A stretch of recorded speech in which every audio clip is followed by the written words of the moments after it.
This tutorial is about adding users, and there are 3 ways and places to do that. The first, easiest to see, is here across this blue menu bar. You click on Add New User. The hamsters are working. Okay, and here you put your user's name, email address, their username, and a password. Okay, and here you can connect the user to as many domains as you wish. Okay, so we will submit. Now, if you want to delete a user, you just put their email address here and delete user. So we'll click submit. We've added new user to 3 different domains. Okay, so here it shows successfully created and added the users to these domains. We'll go to domains, and in the domain list I'm going to go to login and users column and click on the plus sign beside the domain name that I just added a new user to. And down here we'll click on the blue button that reads show users, and here are the 2 users associated with this account. Now you can come across here and edit the things that the user has access to, and I'm giving access to local theme jack settings and WP plugin secure white label, and we'll click submit. Now another way to add a user is you click on show users and then add new user. And you go through the process again. You add the name.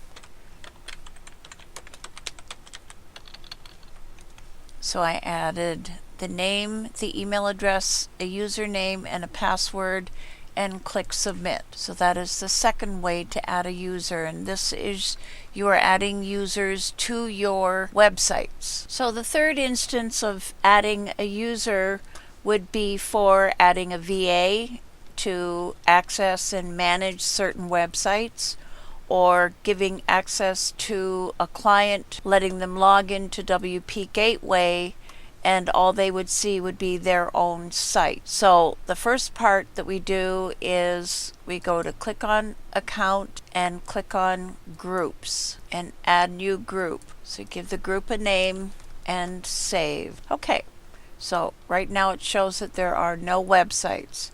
So the next thing we do then is click on account and go down and click on my users, and we'll add new. And here you need to decide, what do you want your client to have access to? Probably not installing, unless they're taking care of everything to do with their website. Then, so it depends on what you want your client to be able to do as to what you're going to give them access to. And do you want to give them access to help? Then down here, here's the permitted domains and groups. So here is client site, and click submit. Okay, user successfully added. So the last part of this process is to now add the domain names to either your client or your VA or whomever you want to allow access to WPGateway. So if you're adding the domain for your client, you'll go to the domain name, come to the far right end of the row, click on the drop down arrow by action, and scroll down and click on add in group. And then when that comes up, you'll click on client site or whatever the group name is you've given, or your VA group, and save. So now the user is connected with the group and the domain name. So if we come to account groups, you'll see here's client site, here's the website that goes to the client, and they're all set up now. And if we come to users, we have client site. Now if I log out, I can log back in. Okay, I'm at the login screen of WPGateway, and I'm going to enter my client's email address and password, log in. Okay, so here I am logged into my client's account, Here's the domain associated with the client, and they have access to the domain and to help. So let's go and check and see what the difference is for a VA.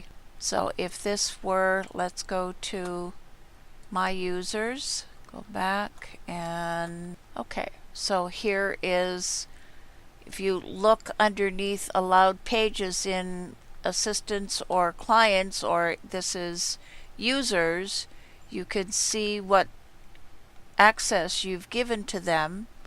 And if you want to change that, you simply come along and click on edit and check or uncheck. I wouldn't want them to have access to plans or account, but everything else would be fine, and you connect them with the appropriate group and click submit. If you go back and take a look, you see that the plans and account have been unchecked, so your VA would have access to the domain, installing, backup, server, transfer, and help. And that wraps up this tutorial.